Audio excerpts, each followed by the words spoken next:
Hello, मैं गुरु कुमार आप सभी को एलन स्टडी बाई गुरु कुमार को स्वागत करता हूं। आज जो है हम लोग ब्लैक बुक के टीसीएस द्वारा पूछे गए प्रश्नों को कवर करेंगे, जिसमें आज जो है संगम काल है। चलिए स्टार्ट करते हैं। संगम युग का संबंध जो है किसके इतिहास से है? ये तमिलनाडु के इतिहास से जो है संगम युग का संबंध है।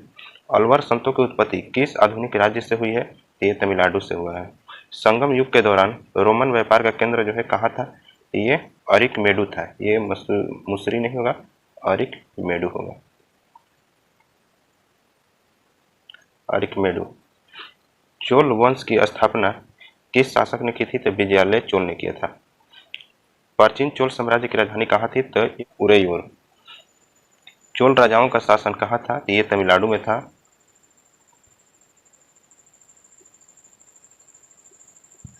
कह रहे कि किस राजवंश ने श्रीलंका और दक्षिण पूर्व एशियाई देशों में विजय प्राप्त की थी? तो ये चोल वंश ने। चोल राजवंश की राजधानी क्या थी? तो तंजौर था। चोल काल में बना बृहदेश्वर मंदिर कहाँ स्थित है? तो तंजावुर या तंजौर में। डैश एक चोल साम्राज्य के मंदिर का उदाहरण है? ऐरावतेश्वर जो है चोल साम्राज्य के मंदिर का उदाहरण है। चोल शिलालेख में जैन संस्थानों को दान की गई भूमि को डैश के रूप में वर्णित किया गया है? तो ये पल्ली छदम के रूप में वर्णित किया गया है।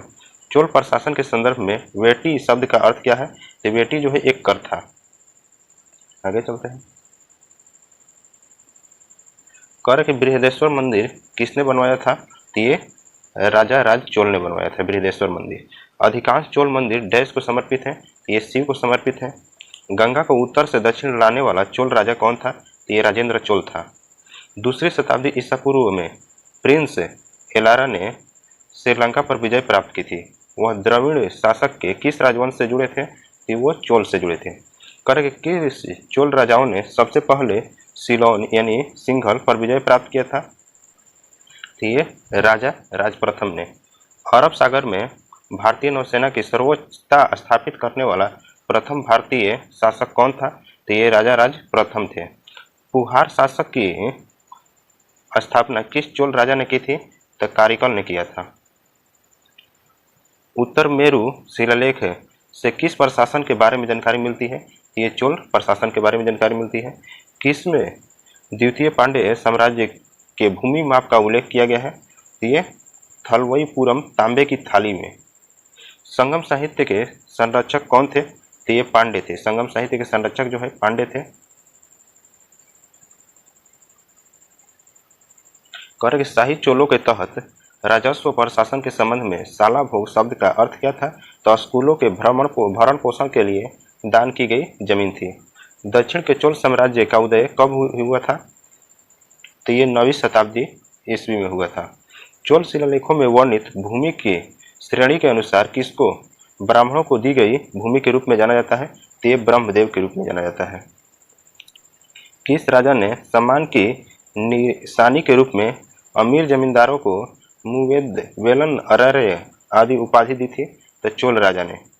देवी निशुंभ सुदनी का मंदिर डैश द्वारा बनवाया गया था? तो चोल के द्वारा बनवाया गया था। करके नटराज की कांसे की मूर्ति किसके काल में बनाई गई थी? तो चोल के काल में बनवाया गया था नटराज की कांसे की मूर्ति। चोल शिलालेख में वर्णित भूमि की श्रेणी के अनुसार किसको मंदिरों में भेंट की गई भूमि के रूप में जाना जाता है? तो देवदान के रूप में जाना जाता है। चोलों द्वारा विकसित दक्षिण भारत की मंदिर वास्तुकला की विशिष्ट शैली को क्या कहा जाता है? तो ये द्रविड़ शैली कहा जाता है। चोल साम्राज्य को किस राष्ट्रकूट के शासकों के हमले का सामना करना पड़ा था? ये कृष्ण तृतीय के। कर चोल साम्राज्य पर किसने 14वीं शताब्दी की शुरुआत में आक्रमण किया था? तो ये मलिक काफूर थे। तंजौर में बृहदेश्वर मंदिर किस धार्मिक संप्रदाय से संबंधित है? तो ये नयनार से संबंधित है।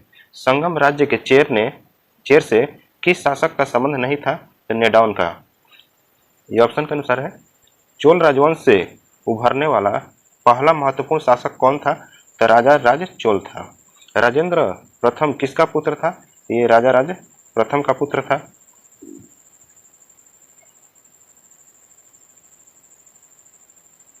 किस चोल शासक को लोकप्रिय रूप से गंगा का विजेता यानी गंगई कोड चोल कहा जाता था? तो ये राजेंद्र चोल प्रथम को कहा जाता था। श्रीलंका पर विजय प्राप्त करने वाला चोल का पहला राजा कौन था? राजेंद्र प्रथम था। चोल शिलालेख में वर्णित भूमि की श्रेणियों के अनुसार किसको विद्यालय के रख रखाव के लिए भूमि के रूप में जाना जाता है? तो ये शलाभोग को जाना जाता है, शलभोग को। चोल साम्राज्य ने ज्यादातर भारत के किस क्षेत्र पर शासन किया था? ये दक्षिणी भारत पर। चोल शिलालेखों में वर्णित भूमि की श्रेणियों के अनुसार किसको गैर ब्राह्मण किसानों स्वामियों की भूमि के रूप में जाना जाता है? तो वेलन बगई के रूप में। संगम साहित्य प्राचीन और माध्यमिक भारत के किस भाग से संबंधित है? ये दक्षिण भारत से संबंधित है। अब चलते हैं गुप्त साम्राज्य में। तो गुप्त साम्राज्य का संस्थापक किसे माना जाता है? तो श्री गुप्त को माना जाता है। गुप्तों की राज दरबार की भाषा क्या थी? ये संस्कृत था। गुप्त काल में चांदी में कौन सा सिक्का जारी किया गया था? तो रूपक था। किस राजवंश के सिक्कों से संगीत के प्रति उनके प्रेम का पता चलता है? तो गुप्त राजवंश का। गुप्त शासक समुद्रगुप्त अपने सिक्कों पर किस वाद्य यंत्र बजाते हुए दिखाया गया है? तो ये बीना को बजाते हुए दिखाए गए हैं।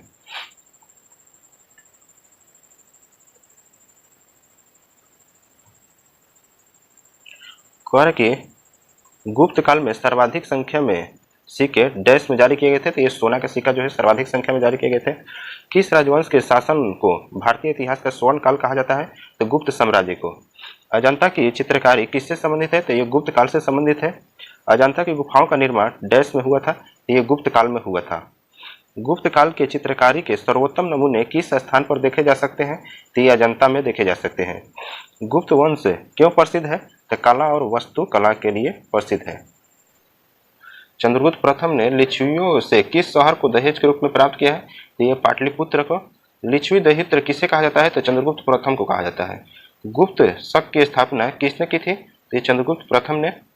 महाराजा अधिराज की भव्य उपाधि धारण करने वाला गुप्त वंश का प्रथम शासक कौन था? तो ये चंद्रगुप्त प्रथम था। अपनी जीत के कारण भारत का नेपोलियन किसे कहा जाता है? तो समुद्रगुप्त को कहा जाता है।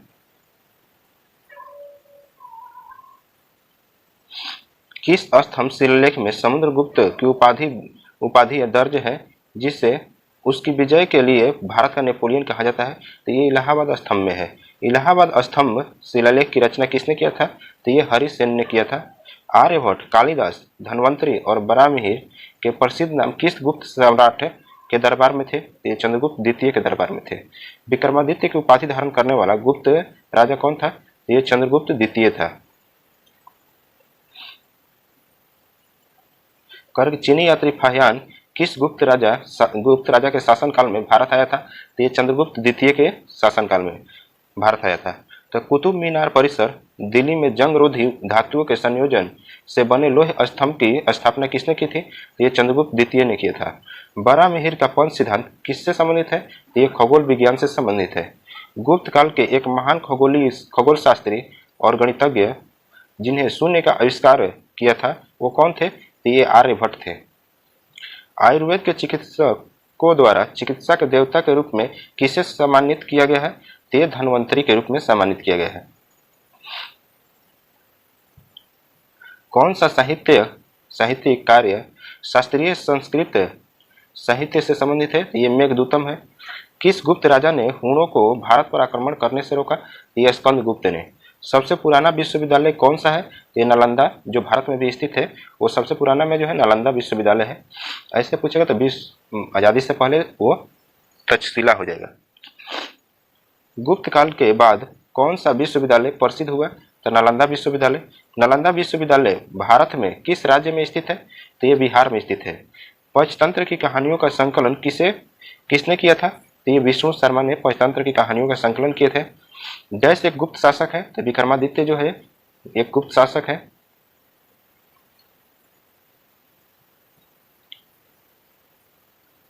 कौन कि महान भारतीय कवि और नाटककार महाकवि कालिदास ने कौन सी पुस्तकें लिखी है? तो अभिज्ञान शाकुंतलम, रघुवंशम, मेघदूतम, विक्रमोर्वशीयम, कुमार संभवम, ये इनकी कालिदास की जो है पुस्तक है। मालविकाग्निमित्रम के लेखक कौन है? तो मालविकाग्निमित्रम के भी लेखक कालिदास है। डैश राज्य कला, आर्थिक नीति और सैन्य रणनीति पर एक प्राचीन भारतीय ग्रंथ है जिसे संस्कृत में लिखा गया था। कौटिल्य को पारंपरिक रूप से इसके लेखक के रूप में श्रेय दिया जाता है, वो अर्थशास्त्र है। सबसे पहले पाई के मान की गणना किसने किया था? तो ये आर्यभट्ट थे। आर्यभट्ट ने जो है पाई के मान की गणना किया था। बारामिहिर ने कौन सी पुस्तक लिखी है? तो ये बृहत संहिता लिखी है। कौटिल्य कहाँ के प्रधानमंत्री थे? ये चंद्रगुप्त मौर्य के दरबार के प्रधानमंत्री थे कौटिल्य। कह रहे कि गुप्त काल के दौरान सोने के सिक्कों को क्या कहा जाता था? तो दिनार कहा जाता था। कौन सा राजा समुद्रगुप्त के दरबारी कवि और मंत्री थे? तो ये हरिसेन थे। प्रसिद्ध पुस्तक मेघदूत के लेखक कौन है? तो कालिदास है। डैश तक्षशिला विश्वविद्यालय में राजनीति विज्ञान और अर्थशास्त्र के प्राध्यापक थे? तो ये कौटिल्य थे। नालंदा विश्वविद्यालय यानी महाविहार का निर्माण किसने शुरू किया था? तो ये कुमारगुप्त ने। चंद्रगुप्त प्रथम का उत्तराधिकारी उसका पुत्र डैश था? तो ये समुद्रगुप्त थे।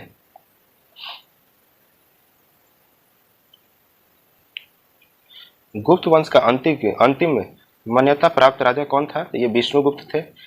विक्रमादित्य के दरबार में नवरत्न का हिस्सा कौन नहीं थे? तो ये सूरदास जो है नवरत्न के हिस्से में से नहीं थे। गुप्त काल में कौन सी वस्तु निर्यात योग्य नहीं थी? तो ये टीन जो है निर्यात योग्य नहीं था। सुल्तानगंज यानी बिहार में भागलपुर के पास खोजी गई गौतम बुद्ध की विशाल प्रतिमा डैश काल की है? तो ये गुप्त काल की है। ब्रह्मगुप्त ने किसको संदर्भित करने के लिए कुट्टाका और कुट्टाका गणिता शब्दों का इस्तेमाल किया है? तो ये बीज गणित को संदर्भित करने के लिए।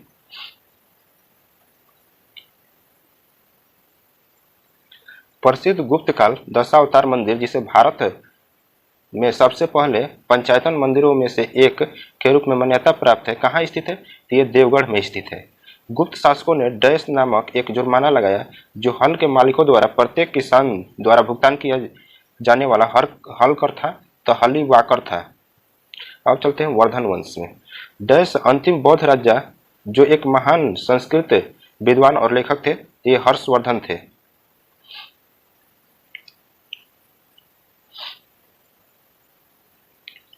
हर्ष ने अपनी राजधानी को डैश से डैश में स्थानांतरित किया, तो ये थानेश्वर से कनौज में जो है स्थानांतरित किए थे।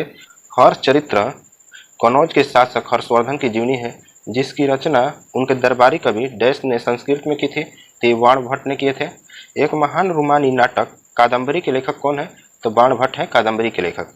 हर्षवर्धन के काल यानी 6ठी शताब्दी के दौरान भारत का दौरा करने वाला चीनी तीर्थयात्री कौन था? तो ये ह्वेन-त्सांग था। तीर्थयात्रियों के राजकुमार के रूप में किसको जाना जाता है? तो ये ह्वेन-त्सांग को जो है जाना जाता है।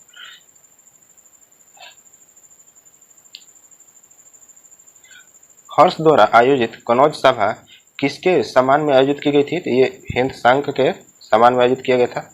हर्षवर्धन ने अपनी धार्मिक सभा का आयोजन कहाँ किया था? तो ये प्रयाग में किया था। 618 ईस्वी में हर्षवर्धन को नर्मदा तट पर किसने हराया था? तो ये पुलकेशिन द्वितीय ने जो है हराया था। राजा हर्ष के शासनकाल की अवधि क्या थी? तो राजा हर्ष की शासनकाल की अवधि जो है 606 से 647। किस सम्राट ने नागानंद नाटक संस्कृत भाषा में लिखा था? तो यह हर्षवर्धन ने लिखा था। कर चीनी यात्री ह्वेन-त्सांग तीर्थयात्रियों के राजकुमार के रूप में प्रतिष्ठित राजा डैश के शासनकाल के दौरान भारत आया था, तो ये हर्षवर्धन के शासनकाल के दौरान जो है भारत आए थे। 7वीं शताब्दी की शुरुआत के साथ राजा हर्षवर्धन अपने भाई डैश की मृत्यु पर थानेश्वर और कनौज के सिंहासन पर चढ़े, ये राज्यवर्धन के मृत्यु पर। 7वीं शताब्दी में बड़े जमींदारों या योद्धा प्रमुखों को मौजूदा राजाओं द्वारा डैश के रूप में स्वीकार किया गया था, तो ये सामंत के रूप में जो है स्वीकार किया गया था। अब जो है दक्षिण भारत के साम्राज्य को देखते हैं। कह रहे कि चालुक्य वंश का सबसे प्रतिष्ठित शासक कौन था? तो ये पुलकेशिन द्वितीय था। रवि कृति एक जैन जिसने एहोल शिलालेख की रचना की थी, उसे किसके द्वारा संरक्षण दिया गया था? तो पुलकेशिन द्वितीय के द्वारा संरक्षण दिया गया था।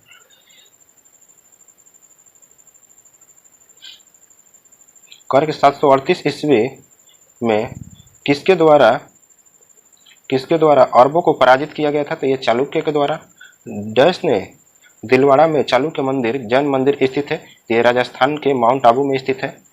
विक्रमदेव चरित्र कश्मीरी कवि डैश द्वारा लिखित चालुक्य राजा विक्रमादित्य के बारे में है, तो ये बिल्हड़ के द्वारा। विरूपाक्ष मंदिर किसके द्वारा बनाया गया था? तो ये चालुक्यों के द्वारा। पल्लव वंश की राजधानी क्या थी? तो कांचीपुरम था पल्लव वंश की राजधानी। महाबलीपुरम की स्थापना किसने किया था? तो ये पल्लव ने जो है महाबलीपुरम की स्थापना किए थे?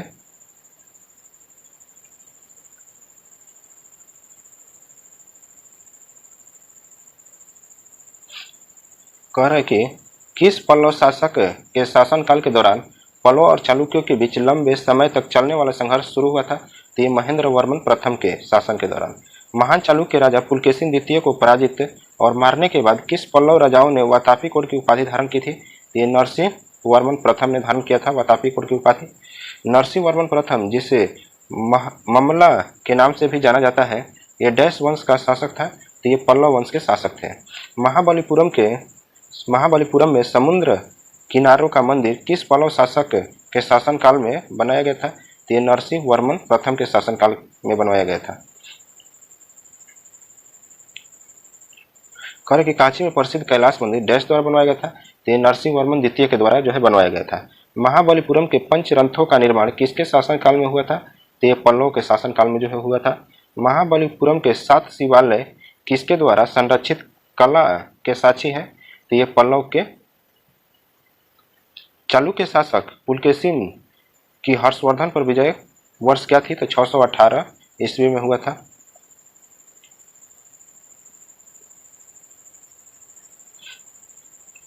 कर के बदामी चालुक्यों की राजधानी को बदामी में स्थानांतरित करने से पहले उनकी राजधानी कहाँ थी? तो एहोल था। पट्टाडकल मंदिर किसके शासनकाल के दौरान बनवाया गया था? तो ये चालुक्य के शासनकाल के दौरान जो है बनवाया गया था। दक्षिण भारत में भूमि दान करने की प्रथा किस शताब्दी के बाद बहुत आगे बढ़ गई? तो ये 8वीं शताब्दी के बाद जो है भूमि दान करने की प्रथा जो है आगे बढ़ी। शिल्पाधिकारम एक तमिल महाकाव्य है जिसे किसके द्वारा लिखा गया था? तो इलंगो आदिगल के द्वारा। इलंगो आदिगल के द्वारा जो है शिल्पाधिकारम लिखा गया था। प्रसिद्ध यात्री मार्को पोलो किस देश का निवासी था? तो ये इटली के निवासी थे।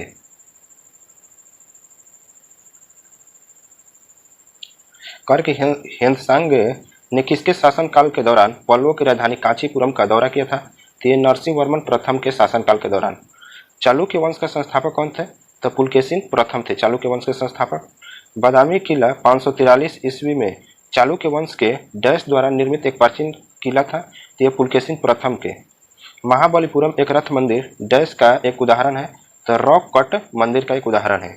काकतीय वंश की किस रानी ने आधुनिक आंध्र प्रदेश के वारंगल पर शासन किया था? तो ये रुद्रमा देवी है। रुद्रमा देवी ने जो है ये आधुनिक आंध्र प्रदेश के वारंगल पर शासन किए थे। कर के भारत के किस भाग पर मुख्य रूप से पल्लव और चालुक्य का शासन था? तो ये दक्षिणी भाग पर था।